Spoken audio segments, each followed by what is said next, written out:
Welcome to my dad's car. Enjoy!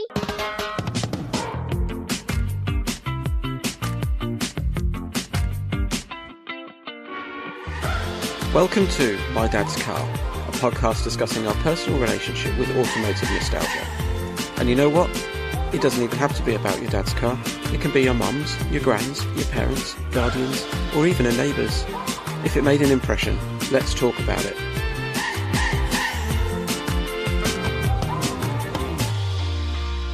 Hello. Oh, all right. We're back again. Hi. Remarkable. A bit of an interesting turn of events this morning. You know, we had to go over to Lewisham. Okay. So going up the A2, and on the opposite side, there's like a broken down. It's an old Datsun coupe. Like, is it a 350Z or? Yeah, or 260 or something like that. Yeah. Or something like that. Sort of 1970s. Yeah, 70s one. I went past it, was broken down. Couldn't see any driver near it or anything. And then sort of a couple of hours later, it's coming back, and it was still there. An RAC van was just sort of loading it on, just sort of getting up near it. And my wife goes, "I think that's Ian Wright." Oh, broken down. Yeah, I'm pretty sure it was Mr. Right. Yeah. Have you looked on his social media just to see whether it was? I did have a quick look on his story and stuff, but I couldn't see anything. I'm fairly sure it was him. The clothing gave it away. He had his usual sort of headwear on. Yeah. But yeah, I don't know if there's any way of finding out. Maybe we'll hear about it. I listened to a couple of his podcasts, so he might have been late for work, wherever he was going to today. I know his roots are in sort of Brockley, southeast, but I don't know if he ever comes back here. Oh, okay. Yeah, so... You're getting closer. Yeah. I was very warm. Very warm. Oh, yeah. Well, hopefully, for his sake, nothing too serious. Indeed. Yeah. Hello. Hello. How you doing? I'm good. Yeah. Welcome along, Sheridan. Thanks for joining us. Thank you. You're right, Sheridan. How's it going? I'm good, John. How you doing? You okay? I'm all right. Yeah, not too bad. Good man. Where are you based, Sheridan? Cotswolds. Okay. Nice. Yeah, I like it. It's a nice part of the world. It's such some good driving roads here, to be fair. Have you guys been up at this side of the country? Not a lot, to be fair.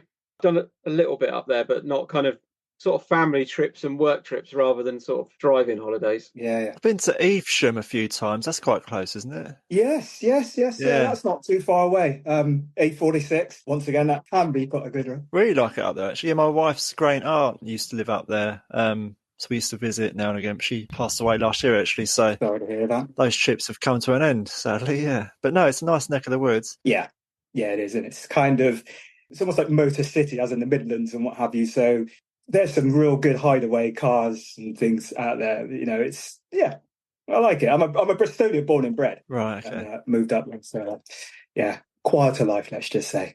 A lot quieter from the city. What's your day job? We'll get into business in a minute. What do you do as a day job? Or is your blog a day job? No. That's. Do I say that's the plan? But maybe one day. Who knows? But so basically, it's now because COVID and everything else. I was a rep. Now I basically deliver parts. Okay. Which is a great way to find some hideouts for some other cars and things. You know what I mean? It's perfect when you walk in and go, "What's that? Nice." You know what I mean? And then you start talking and what have you. So it's a good opener, let's just say, into conversations and cars. Yeah. But my whole life has just been cars, basically. I was flicking through your feed earlier, and like you're a machine. The amount of kind of reels and stuff you're putting out, it's like, this is just crazy. Like, we'll go to a show and get some little clips, and you've just kind of done an intro on a talk around on every car, but almost with like a Haynes manual next to you, or like the dealer's brochure. And either you're massively knowledgeable or very well read, or none. None, basically, none. I don't know. It's the reason why I started the blog. At the end of the day, I started it 2015. Purely, do I say because I didn't agree with what all the journalists were saying? Partly it is, but also it's something that I enjoyed. Parts great, car sales great, but I actually enjoyed talking to people and finding out exactly what they want, and that's the key for me. And also, I like to explore and see different vehicles, and then you can kind of get honest opinion sounds wrong, but you can see the weaknesses, the strengths and weaknesses in everything. And I like that because, it's better to have an overall view of everything rather than just one product or one manufacturer, if you see what I mean. Yeah. But that is something that's just stemmed way back in my childhood, to be quite frank. It's just one of those things. Yeah, we'll explore it. So we're joined by Sheridan from We Blog Any Car. Hello. We've met somewhere on Instagram. I'm not sure whether we reached out to you or you reached out to us. I can't remember. But we've sort of had a back and forth and thought actually it'd be a good kind of opportunity to have a natter and find out a bit more about what got you into it. Yeah. So, yeah, what's your earliest car memory? So my father's a mechanic. Well, he's a retired mechanic. Okay. Was always in the trade. And at the time when I was a little kid, back in the early 80s, I suppose, he was at VW and Audi as a mechanic. But his friends used to drive Audi 100 5-cylinders VW Passats. Now, my dad had a 1976 Vauxhall Viva in metallic bright green. Okay. And I didn't like it. It's a lie. I did like it until these other cars come round, and he would mess around with them, fix them up and everything else, and then go out on a test drive and I'll be there. And it was a case of like, wow, this is completely different to a Vauxhall Viva. Yeah. And those were my earliest car memories, because you imagine driving around in a Vauxhall Viva, that was what I thought was default as cars as such. And then when you get these German products arriving where the doors shut with like a Mark 1 Golf, I remember when you close the doors, the air pressure with your ears. Yeah. If you guys ever experienced that, it was solid compared to the poor Vauxhall Viva. But don't get me wrong, I'm a Vauxhall Viva fan. If I could buy it, I would buy one now because I think it's just cool. But back then, I wasn't into it at all. So those were my earliest car memories. And then going to primary school, used to walk. It was about 15 minutes walk to primary school with my mother. And there's one of the guys, I don't know what he did, but he used to have a Lotus Esprit turbo. Okay. Cool. And as you can imagine, cul-de-sac, middle class road is what I lived in. You had your, I don't know, Marinas, Allegros, whatever, your Cavalier, Sonic Cavaliers, your Vivas, and then you walk up the road round the corner and there's a Lotus parked there in blue. Someone's landed a spaceship on your front garden. Yeah. So it's that kind of, okay. A little bit further up, there was a chap had a Fiat 131 Milleferroni in orange with a black vinyl roof. Nice. And it's things like that was kind of, that opened my eyes. Plus my brother's 7 years older than I am, so obviously he was trailing, going through car magazines and things like that. But those would be my first kind of, I suppose it'd be like an opening to different cars, different shapes, different sounds, all of that. And then it's just, it's carried on from there. But that would be my first earliest child memories as such. Did your dad bring his job home with him, Sheridan? Was it sort of spanners out on the drive quite consistently? Well, I suppose in that time it would have been, because I remember that he would go to Milton Keynes, where VW, their headquarters and what have you, on courses. And he would bring, do you guys remember the VW Derby? Yeah, like a Polo with a boot. Yeah. Polo Saloon. Yeah. So one of those, Mark 1 in yellow. Okay. I remember, I think it had like houndstooth cloth. Yeah. It was just, once again, it was worlds away. It felt so quick and so solid and so kind of, it'd take me and my brother out and it'd be like, wow, this is different, and the seats were hard compared to the Viva seats. So, from time to time he would do that, or he would, on like a Saturday, if he had to do something, I don't know, finish off a job or pick up tools or something, he would take us into, at the time it was called Renricks, if you know Bristol well, it was off of Victoria Street. So it was a garage and it was on multi-floors. Okay. And in the centre of it, it had a spiral ramp that went up to the top, to the roof, where the mechanics used to park their cars and obviously used to put the new cars up there as well.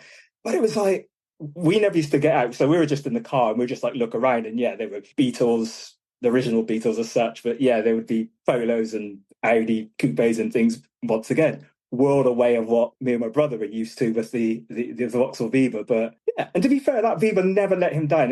Are you guys, do you know the Vauxhall Viva? So we're talking HC. Yeah, I've never had one. I know of them. His was a special, so it was metallic bright green with a black vinyl roof. Okay. And it had an electric aerial. Oh, wow. Yeah, that was the party piece. So you'd be driving down the road and going, Dad, turn the radio on. You press the button and you go, like that, you know what I mean? It's like, oh yeah, the electric aerial. Never got out of fashion in my book, to be fair. But yeah, it's things like that, and it wasn't quick. And we go down to Weston-super-Mare like a bank holiday Monday, bless him. And I remember one time there was a original Mazda RX7. Okay. So this is probably like an 85, 86 or whatever. Yeah. And I remember, leaning over the passenger seat to my dad, like saying, "Bet you can't catch that, Dad, can you?" My dad's like, "You want to bet?" Drops it down into third gear, what have you. And this RX7 just disappeared. And it was like, I look back at that now and think, if that was me, I'd be like, I'm gutted. I'm getting rid of this. Do you know what I mean? It'd be kind of like, or actually, I think we would have more sense to not bother actually chasing Japanese sports cars, to be quite frank, than the A370 or whatever it was back then. It's one of those kind of things. But yeah, it's fun memories. As I said before, at the time, I didn't really respect it. But looking back on it now, I would love to, drive around in it, let's just say. And for me, I think, I don't know where you guys stand on this, but I think I was at an era, kind of time when I was growing up, where things changed so much car-wise compared to what I think now. So, like I said before, you have Cortinas, Escorts, and then all of a sudden the Mk2 Audi 100 will arrive. At the time, most aerodynamic car and all this kind of stuff. And then, you have like the Astra Mk2 arrived. It was all kind of egg-shaped and all. Yeah. Sierra was another one, wasn't it? Yeah, the Sierra as well. But me being me and my father, initially VW and Audi, then he went across to Vauxhall, where he spent all his time at a Vauxhall dealership until he retired. I was always a Vauxhall man. Fair enough. So the blue oval, I was like, no. That's just a Cortina underneath with a different body type thing. But looking back, if I see a Sierra now, I'm like, wow, lovely. It's just one of those things you grew up, I suppose, don't you, at the end of the day? Yeah. I didn't know better. So yeah, those would be, I suppose, my first memories. And I think it's 1983. My father brought from work a orange Volkswagen Golf brochure. Okay, yeah. And towards the rear of that had a Mars Red Mk1 GTI. And that I kind of stuck on my wall. And that was my car. Never got one, unfortunately. It's never too late, I suppose. Yeah. But yeah, so that would be like, my brother had 928 posters on his wall, but I had a Mk1 Golf GTI. I just love that for the fact it had a black door mirror that was plastic, stuff like that, and a chin spoiler. So yeah, those were the era for me. So if you take us in the Viva, you had the electric aerial. What was playing on the radio? Did you have cassettes, or was it just radio? Or No. So my uncle used to work for Pioneer. And I don't know if it's maybe a West Indian thing. I don't know. So music, speakers and sound systems, come on, forget the car. You got to have a good system, even back in those days. So they used to have a Pioneer stereo. And that was kind of like, oh yeah, a nice Pioneer tape player in black. So can I do a generalization? I don't know. My parents were from Barbados and they love country music. Yeah. So Jonny Cash, I remember Jonny Cash used to play Jonny Cash quite a bit. If you ever heard the song One Piece at a Time? Not sure. No? I'll look it up. Look it up. I'm not gonna sing it. But you should Google it, because basically he works at a car factory. Okay. And it's one piece at a time. And basically what he's talking about is stealing one piece at a time of a car and building it up himself, which is just like, that's brilliant. Obviously, yeah, I'm not saying to do that. Anyone who's listening, okay, right? You're not going to get away with that. Be a job of a lifetime now, isn't it? The amount of parts that go into a be on the production line. 96. God, he's been here forever. I don't know how. I've just got visions of kind of trying to walk out with a front subframe and like, evening type thing. It's like, yeah, how are you gonna do that? Where are you going with that bonnet? Yeah. It's like, yeah, just kind of walking away with it. But yeah, it's just one of those kind of things. Obviously, him being a mechanic, country and western, and it's either that or feeling really slightly embarrassed. My dad coming home from work playing something like Boney-M, or going to Barry Island with Rolls Royce and stuff like that being played. Yeah. But once again, all that stuff now that I've downloaded, that I don't think it's brilliant. You know what I mean? But at the time, I didn't appreciate. I didn't appreciate like going to Barry Island. I think there's something. No, it was Port Crawley. We've never been there before, and my dad was driving. And it's those kind of times where he would always do checks before we left, which I don't know if that. No, it didn't instill confidence, but you know what I mean. You just kind of thinking, don't fiddle with things. That you know, take off the expansion tank and you can hear like all this kind of, I'm thinking like, okay, and you know, Mum's getting ready and he's messing around doing whatever he's doing. Peace of mind checks, aren't they, really, in a way? I suppose so. Well, I'm like it, you know, I leave the house and then I drive down the bottom of the road and I'm like, coffee machine, did I turn it on? Fridge, did I shut the door? Do you know what I mean? So yeah, it's one of those. But I remember him driving and it's summertime, you know, 6 weeks holiday and what have you, and we're driving along and me and my brother and my mum, and we get to the seaside. So that's probably a 2 hour drive, hour and a half or what have you. Yeah. No air conditioning. Don't know how you know how we coped. The rear windows used to go down like halfway, wasn't it? Yeah. Stop you jumping out. But I remember when we arrived and he parked up and what have you, and he got out and his back was just soaked with sweat. You just like think, wow. It's just not that same way anymore, isn't it? But I remember him doing that. You know, now you just Google Maps, off you go, and you got aircon or whatever. To me, all the trips seemed a lot shorter than what they do now. But it's just one of those things, you know, how did you entertain? Me and my brother just to sit in the back of the car and just look at other cars. Dad was driving. Mum was probably just sick and tired of hearing us talking about cars or what have you. And yeah, so me and my brother were just looking at cars that were going past on the road and what have you. And like I said before, the different shapes and all that. And, you know, the Severn Bridge was like, wow, look at this. You know what I mean? It's like our Golden Gate, you know, it's like going across that and then looking down and going, oh, water's brown. But, you know, when the tide's in, that is, you know, and you go across into Wales. But yeah, those were, you know, like looking back, those are good memories. And, you know, playing the 2p machine and all that kind of stuff at Barry Island. But yeah, to be fair, I went back there, I think about a year ago. Okay. For the fun of it. And everything seems so much smaller. I assume I've grown, but yeah, you know, like you look around at the rides and everything, and it's like, yeah, I remember this, but it just seems smaller.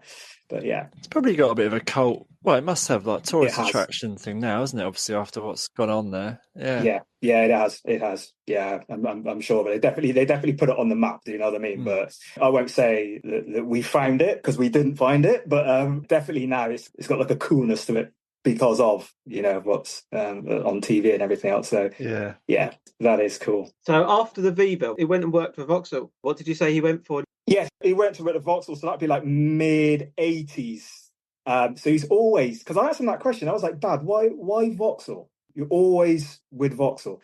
And he was just like, because back in Barbados, it was either Vauxhall or Ford. I suppose it was like Man United or Liverpool, isn't it, at the end of the day? Yeah. So it was Vauxhall or Ford.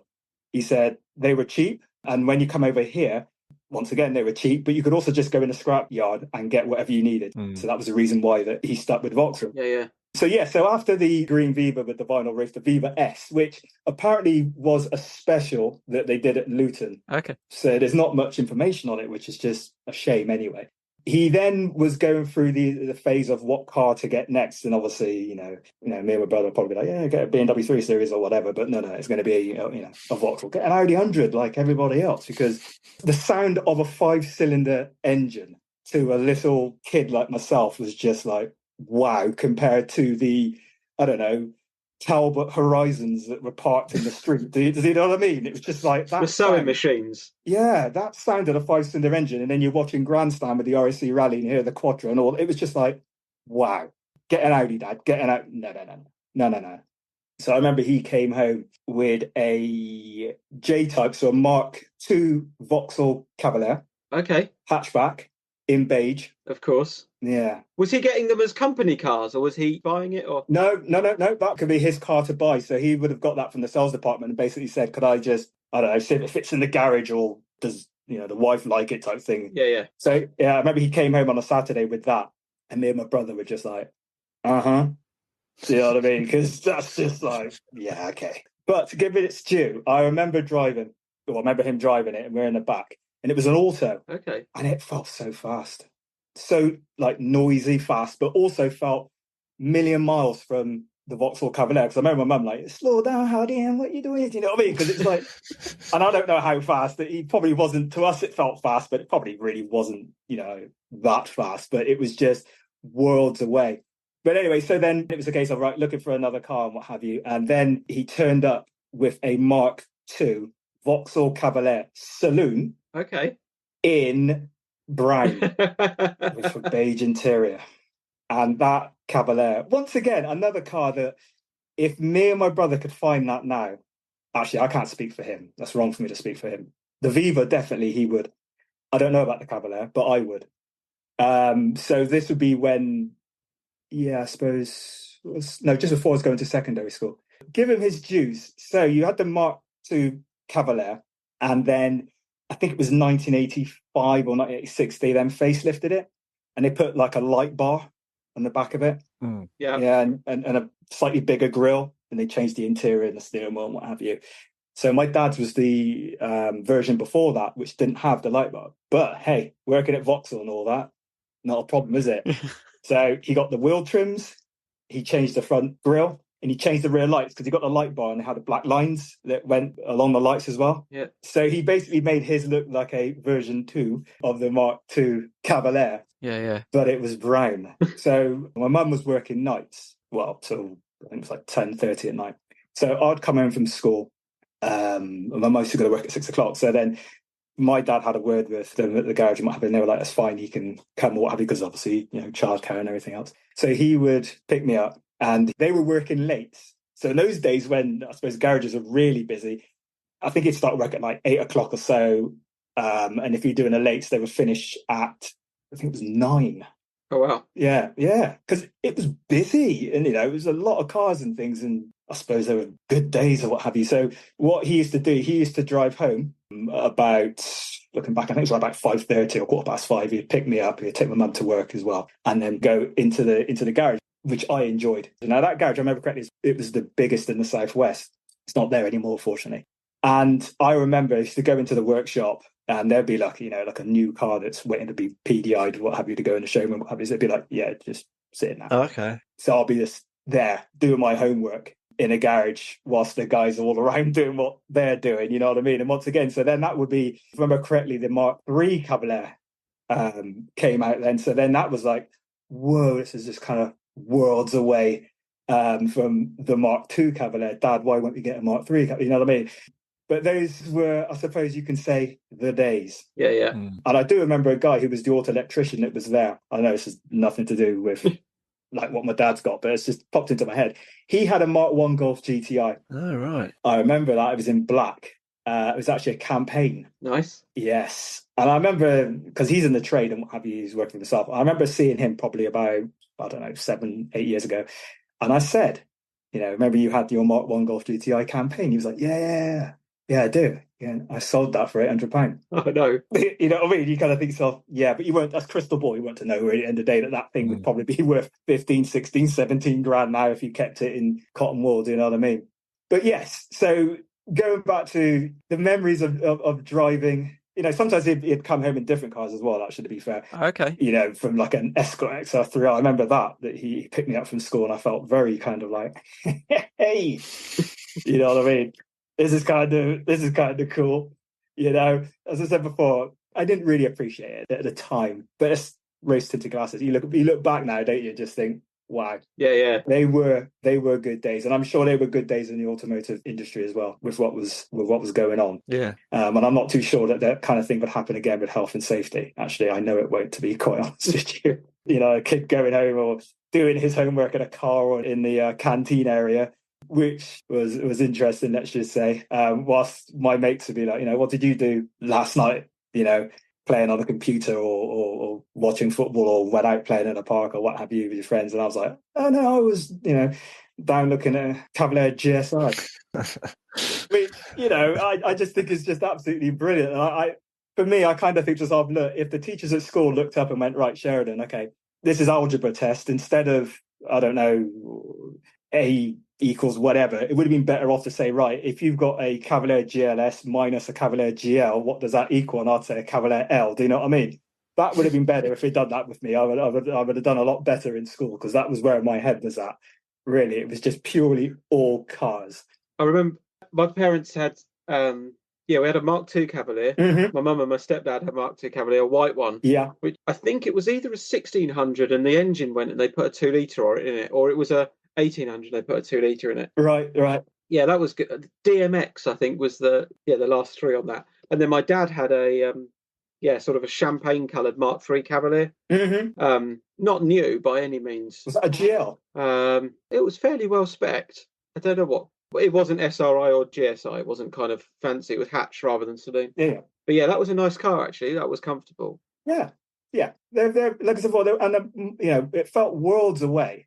The way that the dashboard kind of, you can tell I spent a lot of time in these cars, but the way the dashboard kind of curved down, because the Mark II Cavalier dashboard was very kind of cut off. It was a bit like a cliff, and you sat quite low in it. The Mark III was, it had a cubby hole, didn't it, above the glove box? Yes. With the newer ones, they put the airbag, but yes, it did. It was just kind of, things felt like spongy to touch. Yeah. And you had a 3-pointed steering wheel, and it was like worlds away, and it was like a progression. But also you could look at them, and the same with the Mark II, and you could work out what model it was by certain details. But once again, like I said before, I spent more time looking at that, going, oh, okay, an L's got those wheel trims, a GL's got those, and what have you. Then I did schoolwork stuff that I should have. But that was basically what's kind of switched me on. And, even to the point of say like memories as such, but I remember that my primary school teacher, Mr. Gibson, tall guy. He looked tall anyway for me as an infant. But you were 4 foot at the time. Well, yeah, you know what I mean. So it's like, so I suppose. But he was, he was tall. But he had a Mark 1 GTI Golf, and if he left anything in the car, he would just give me the keys and say, "Can you go and get it out?" Oh, okay. Which I look now and think that's just mad, because he knew I'd walk up to his car, unlock it, get whatever he wanted out, lock it back up, and walk back into the class as an infant. You know what I mean? That's just mad looking back on it. But I guess he kind of saw where my head was at, I would assume, because it would be lessons like, 6 weeks from school. What did you do? I went on holiday. I did this, that, and the other. Sheridan, well, let me talk to you about the new BMW 735i that's just been launched type thing. That was how I was. It's like a trust exercise, isn't it? That sort of thing from a teacher. Yes, I think so as well. But it was just... He sounds like one of those teachers that might let you address him by his first name on occasion. Is he one of those? He was... I don't think his name was, because the weird thing was, is that I remember going to secondary school, walking, see him and wave or have you, and he comes smoking it. Well, actually... Prior to that, I remember he gave me a poster which was Pirelli Porsche Super Cup. Okay. So it had racing 944s, 924s, 911s and what have you, which I proudly put that on my wall. And I remember going, I don't know if I was like first year of secondary school or second year, but I remember walking along and he drove up, the Golf was gone, he was in a 928S Porsche. Wow. He's just think, school teacher in a Porsche 928S, what's that equivalent of today? Do you know what I mean? Yeah, that's the heavy hitting school teacher's car, isn't it? Yeah. He was doing well. He was doing very well, but it's just think, right, okay, as you do. Or maybe it paid more back then. I don't know. But I'm just thinking, if a school teacher kind of turns up in a Panamera or something. Well, I don't know. Maybe they were. But yeah, so those were kind of my memories, because my dad never drove fast, let's just say, and everyone else was always kind of going past, even in the Cavalier, the Mark II. You never really drove that quick. I remember in the way it used to to wheel spin if you put it on full lock. Okay. He'd be coming out of a junction, and the Mark II was a little bit quieter, I suppose, but the Mark II Cavalier, it was very kind of kind of sound, and the front kind of banks up and down as he pulls away. You know what I mean? And he'd be what? And off he kind of thing. You know what I mean? It was just awesome. And those were kind of the only times that he was one of those that if he did pull out of a junction, he'd go up to, say, 30, 35, and then that was it. He would then slow back down. Yeah. I was more impressed when he was working on other people's cars, because then it would be a case of I'd mill around at the garage if he was doing it at home, and he'd take it out for a test drive, and I'd be like, oh, yeah. One of his mates had a Mark II SRI 130, and that was just Dad, come on. But once again, he never listened to me with that. But I understand, because do you guys ever go to the British Motor Show? So when it was a NEC or Earl's Court? I went to Earl's Court in 95, I think. Okay. But I've been to a few of those sort of things. I've never been. You've never been? No. It'd be my uncle or my dad would take us to the motor show, but we're talking the 80s. Right? We're talking the 80s, so I'm a little bit older than you guys. And we were looking around these cars, and my dad was never really interested in how it looked. So we'd be looking at these cars going, wow, look at that, what have you. And my dad would be like, pop the bonnet. And he'd be looking, you can't work on this. What? No, you can't get your hand down it. What? And all this stuff. And I remember my brother be like, what are you on about? This thing's four-wheel drive or it's turbo or whatever. But now I'm like, yeah, I see where he's coming from now, actually. Do you know what I mean? Because everything now is covered up and everything is all jam-packed in there. But yeah, those are the memories of a dad would be like, that we so difficult to move that, to get inside there and all this. And then you just think, yeah, you were right. I didn't realise. So, which I tell him anyway, to be fair. It's like, fair play to him. I think there's a bit of dread now, isn't it? If you open the bonnet on something newer, say you've got to do a bulb or something, and you just know you're going to open up sardines in a tin. Yeah.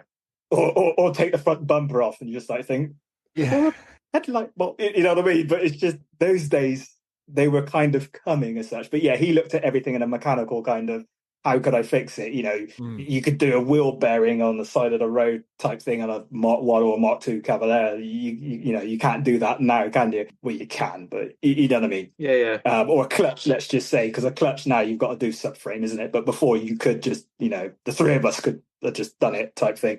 So I understand exactly where he's coming from. I didn't, once again, at the time. But yeah, those were the good days of going around to the motor show. You pick up as many brochures as you possibly can do. And then kind of walk in. It was almost that kind of, you look at other kiddies and it's like, he's got 2 bags, you know what I mean? I've got to go around quicker, and they used to give back posters as well and stuff like that, which those were good days. And I suppose he was schooling us a little bit. Yeah. What it would be like in the future as such. Yeah, I was caught. I think I must have been 12, 13. Mm-hmm. And I won a Canon camera on, I think it was a Peugeot stand. They had like this sort of pseudo TV game show type thing. Yeah. And it was sort of, question and answers about stuff. And I won this game show and there's like a big spinny wheel or something like that. Like, and obviously I had my eye on like the massive telly or whatever that option was. And we went up in a friend's dad's car. So obviously probably a good thing that I didn't win the massive telly. But I won this Canon camera, which was really nice. I've still got it. Mm-hmm. And actually it's still got half of a film in it from the early noughties or something that I haven't developed. Right. Actually, the pictures which are in it are of a friend's Cavalier GSI, actually, which was hit on Madeira Drive down in Brighton. We went out for an evening. Someone drove into his car. I happened to have a camera with me. And so I took some pictures. Wow. But I've never developed the film, so it's still in the camera. Obviously, a little bit late, 20 years later. So is that insurance kind of pending the kind of proof of what happened? I think everything was fine. But okay. we ran a car club and we sort of went to cruise events and stuff and used to take pictures. And it was just it must have been on the cusp of, I got a digital camera for my 21st, I think. Right. And then we just went to digital, and obviously you could take photos willy-nilly and you never have to worry about developing them. But yeah, that one's still got the film in it, which I should, just for old time's sake, go and develop just to see what's on it. Yeah. Just waiting for a Whitby's to reopen or something like that. Is it Whitby's? Yeah, I'd have to go into a chemist. It's probably about 20 quid now to do a film.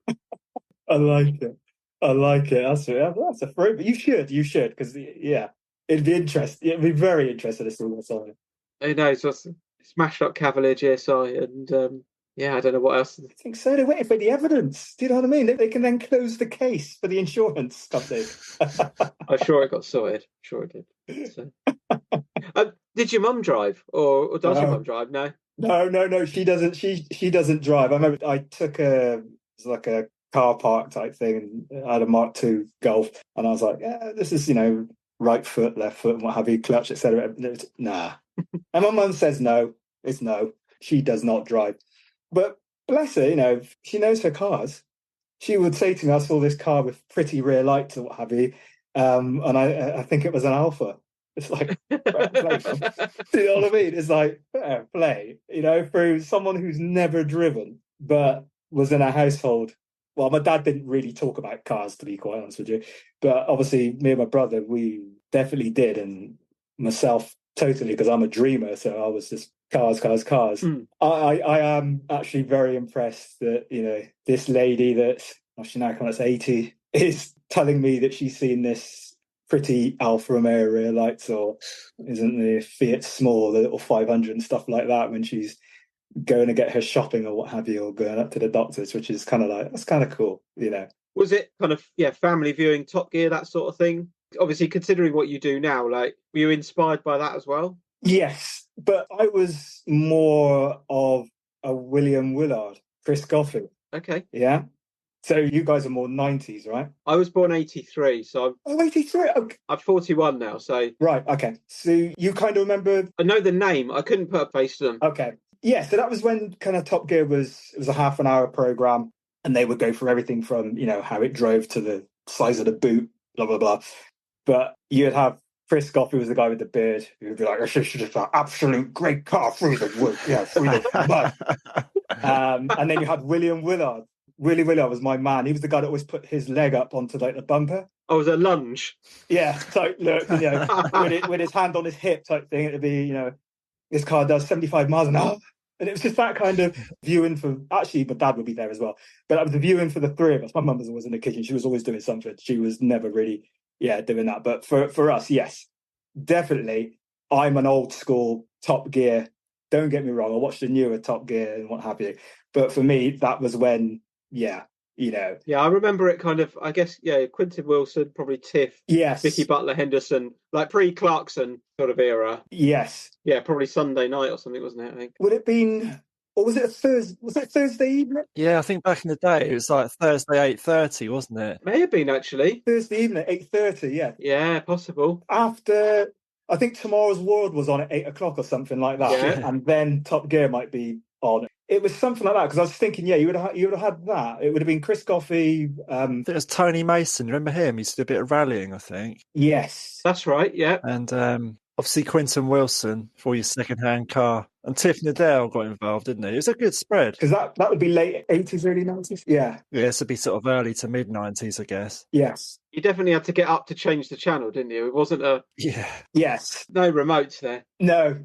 But I do remember, totally off script here, but we had a Ferguson TV, and if you clapped, it changed channel. And the remote control was, I know this is a podcast and no one can kind of see it, but it was about that thick. It was almost like the professionals walkie-talkie type thing, almost like a filler shave kind of size, So that was kind of the only car program that you could kind of watch back then, wasn't it? So I suppose everyone did. But that would be also another reason why I suppose I started to blog and did what I'm doing, because I used to think of what Clarkson said about the Vauxhall Cavalier, because I could never kind of get my head around that. I think, doesn't like it, but I see so many of them on the road. So it's like, is it really that bad? It was the Vectra, wasn't it, that he completely mullered from memory? Oh, sorry, not Cavalier. It was the Vectra. It was the Vectra, sorry. Yeah, it was the Vectra that he completely, And it was like, I always used to think, okay, point taken, but the general public and Europe seem to love it. So, okay. But yeah, so that was another reason I was like, there isn't a bad car out there now. It's kind of what you like. Back in the day, it was a different story, wasn't it? Because things rusted away. I remember playing football in my street, and if the ball went under the car, you go down on all fours and you get the ball out, and then you look for some grass or someone's garden to wipe the oil off the ball. you know what I mean? Those days have gone. I could walk down my road and there's no patch of oil on the roads like they used to be, says he with an Alpha Spider that he puts a drip tray underneath, but that's because it doesn't go anywhere, But yeah, back in those days, you had to be careful where you were walking when you stepped off the curb, because there could have been, a load of oil that had just been kind of congealed with water in the street. Those days have gone. Yeah, I suppose there was a lot of hit or miss when it comes to cars. Yeah.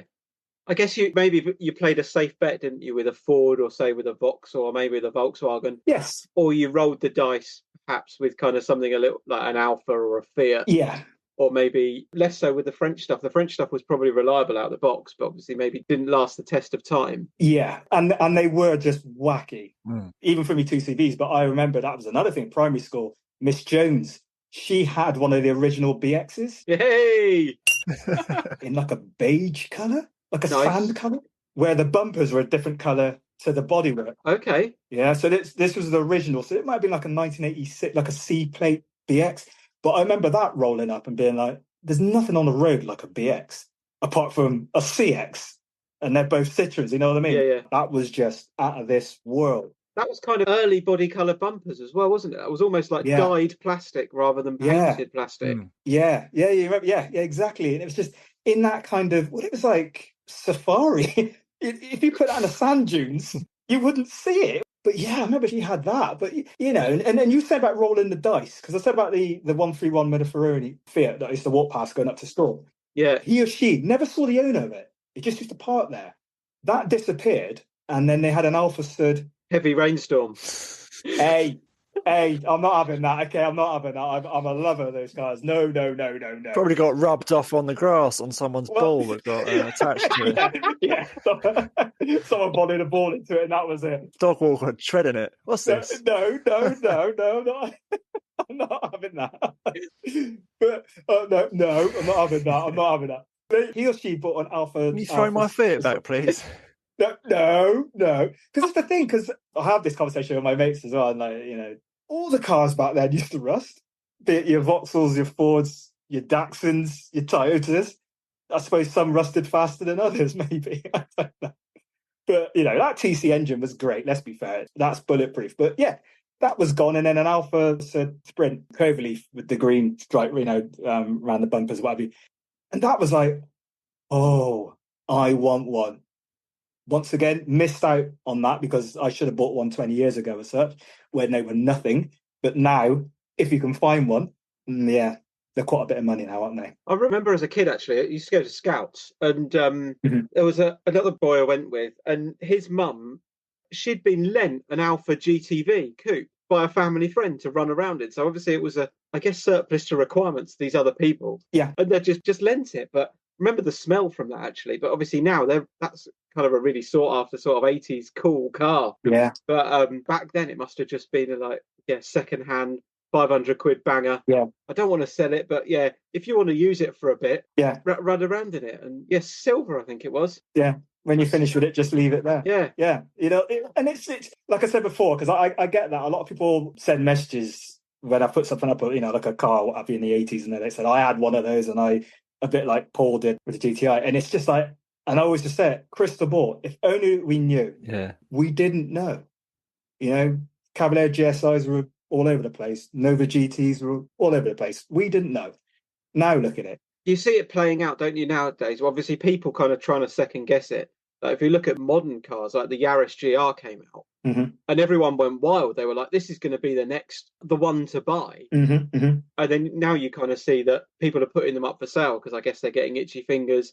They're realising that actually, in order for this to be worth something in the future, they have got to sale the fact that it is going to depreciate, it is going to drop. Yeah. They're going to have to find some way of accommodating this 30,000-40,000 pound car in their life for the next 20 years to be able to see the sunshine the other side of it. Yeah. And that's why we didn't stockpile Cosworths or Golf GTIs or whatnot, because who's got an empty barn and the readies to buy those cars at the time? Like, you'd be surprised. If you've got an empty barn, you don't really need to be putting it away as a nest egg either, do you? Really, I suppose. No, you're already probably quite. Well, I suppose that's the thing, because it amazes me if I go to an auction or what have you, and there are cars that are there that have done 20,000 miles or whatever it is, and you just like go, "Where's this thing been?" Yeah, you know what I mean. But yeah, it's a game that I would play if I was a millionaire. Yeah. At the end of the day, buy it, enjoy it, drive it, do whatever you want to do. But it's a long game because nowadays the manufacturers know exactly what they're doing, don't they? Let's be fair. We did Bangers and Cash live last year, which was good fun actually. We kind of were on stage chatting for a bit. Yeah. And one of the questions they were asking was about kind of like, sort of up and coming. And I think the Audi TT Mark 1's probably got potential to sort of do that. You can buy one of those. You can buy plenty of those for under £1,000 at the moment. Yeah. And I think it's probably got a design pedigree that does mean maybe it could go up in value in the future, but there's probably not loads of them like that, I doubt.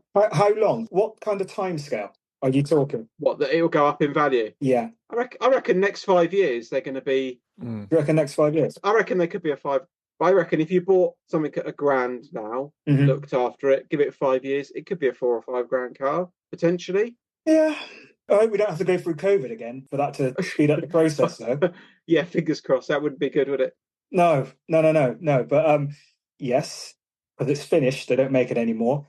But also, I still think, as mad as it sounds, and obviously I'm slightly biased, and I'm going to say it anyway, the GTV Spiders, because some of those are pretty cheap. Yeah. And if you look at the previous GTVs and what have you, and Spiders, because once again, that was another car that, because I always had company cars, and I was like, right, okay, I want to have a bit of fun.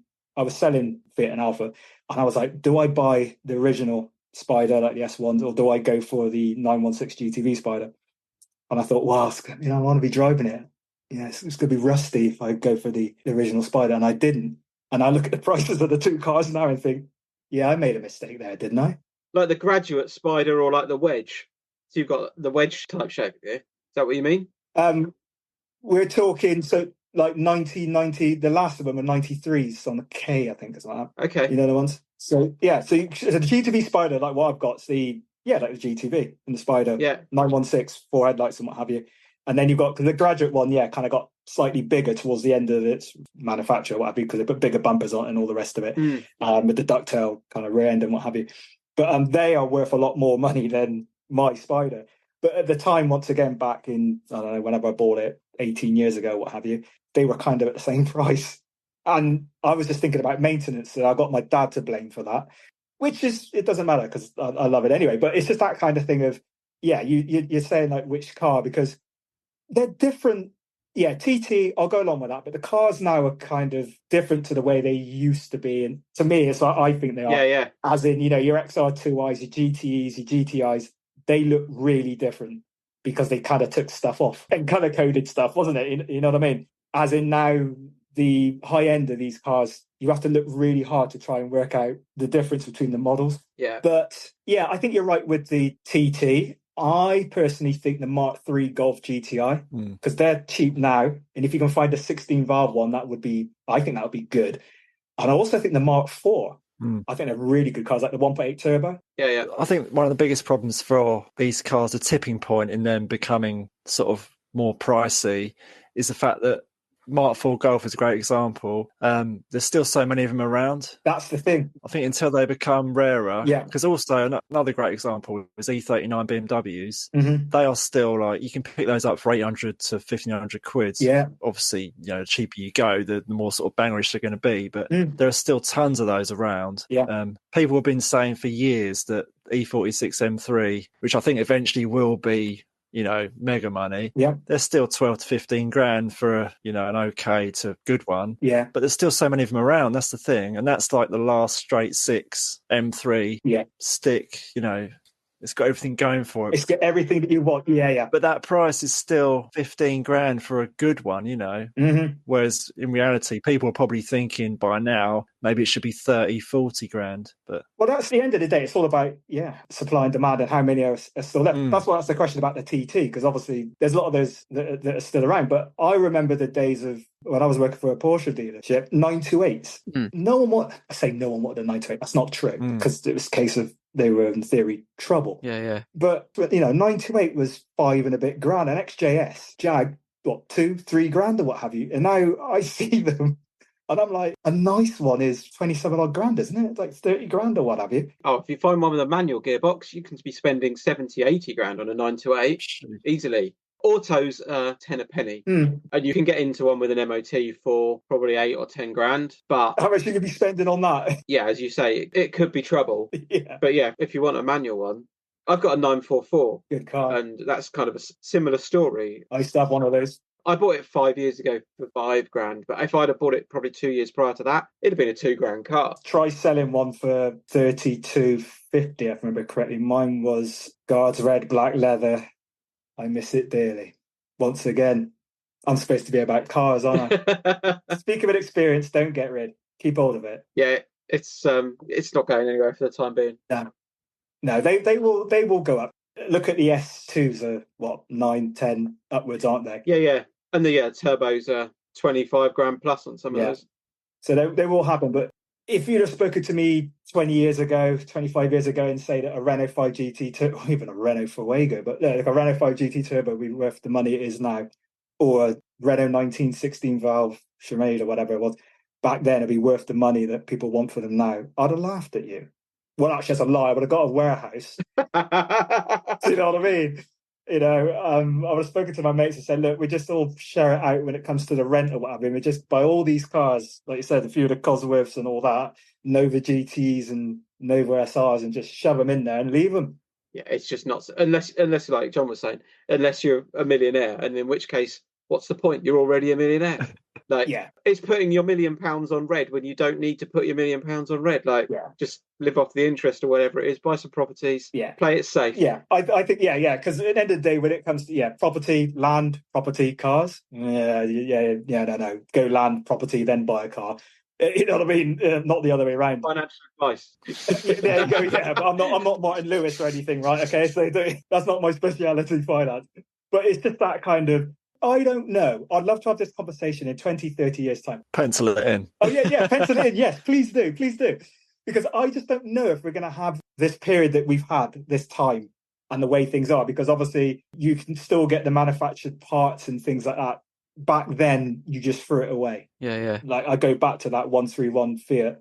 They were around when I was a kid, and now they're all gone. And now they're a lot of money. It's that thing, isn't it? Astra GTE Mark 1s. There are plenty of them around. Yeah. People will pay for that nostalgia, won't they?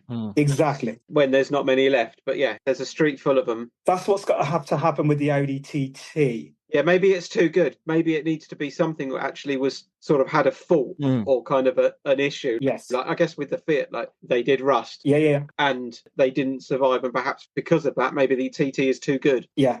Maybe it's got to be a bit more of an oddball. Yeah. Because I don't know what the part supply is like for Audis, and because I've got a funny feeling you can still get a lot of the parts anyway. Like, Sure you can, yeah. So which would then keep more of them on the road, which is great because that's environmentally friendly and that's exactly what we want to be doing. Yeah. Anyway, it's a hard one.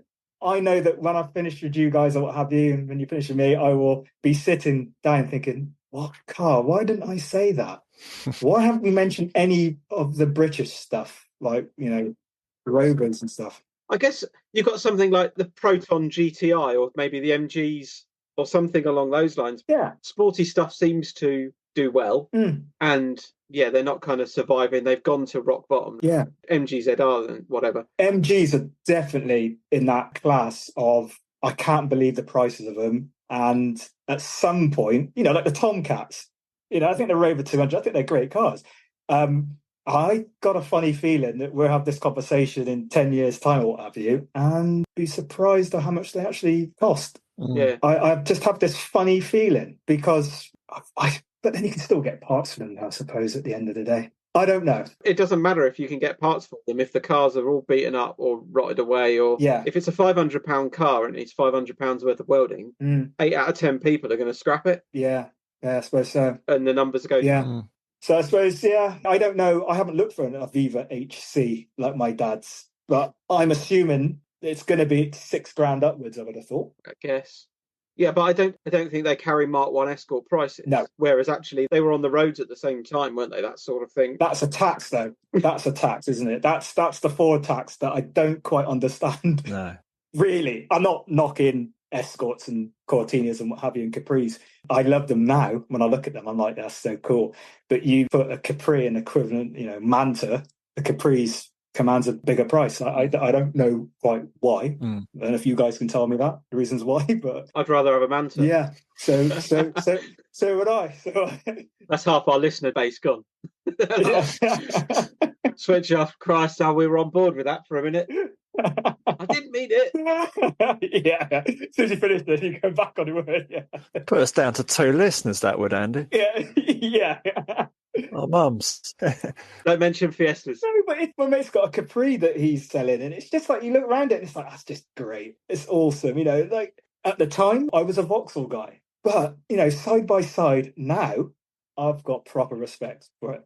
I find that the same sort of thing with footballers as well. Like when I was younger, take someone like Teddy Sheringham, for example, I'd have a bit of a hatred for him. And right, is he actually that good? Because he had the wrong shirt. Well, that was a problem, yeah. But but looking back, I just sort of think amazing talent, top professional, all the rest of it. Exactly. It's just when you're in the moment, you just don't, you can't kind of grasp it, can you? I suppose. No. And that's the funny thing about it. Apologies to Teddy.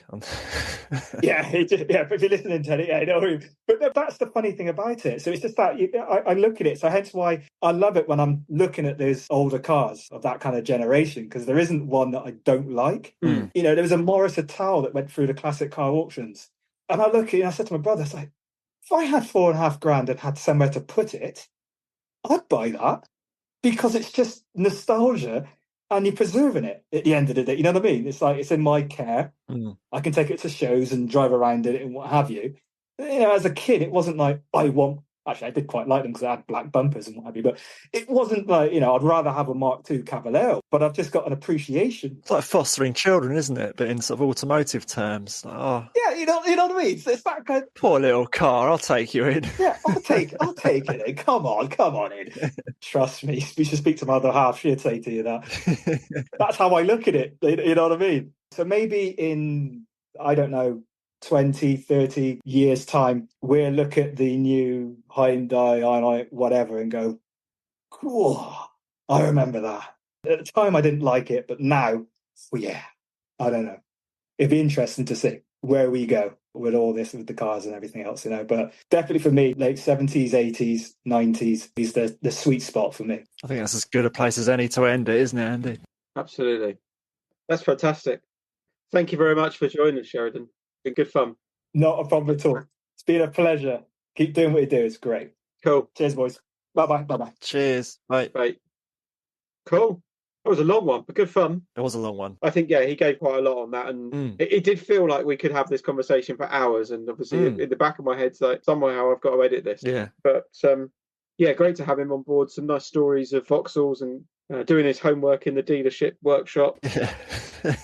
Yeah, trusted with the keys to his teacher's Golf GTI. I guess if you're brought up around cars, I think you do get trusted a bit more by adults who are into cars. Yeah, it's grown up stuff, isn't it? They understand that you've got an appreciation for them. You're not going to smash it up. They can kind of trust you with it. But yeah, thoroughly enjoyable. And yeah, good to kind of find out a bit more about what he does and all the rest. Good stuff. Okie dokie. Thank you very much, John. All right, then, mate. Wrap it up. Roll the credits. Thank you for listening to My Dad's Car. I hope you enjoyed the show. Please support us.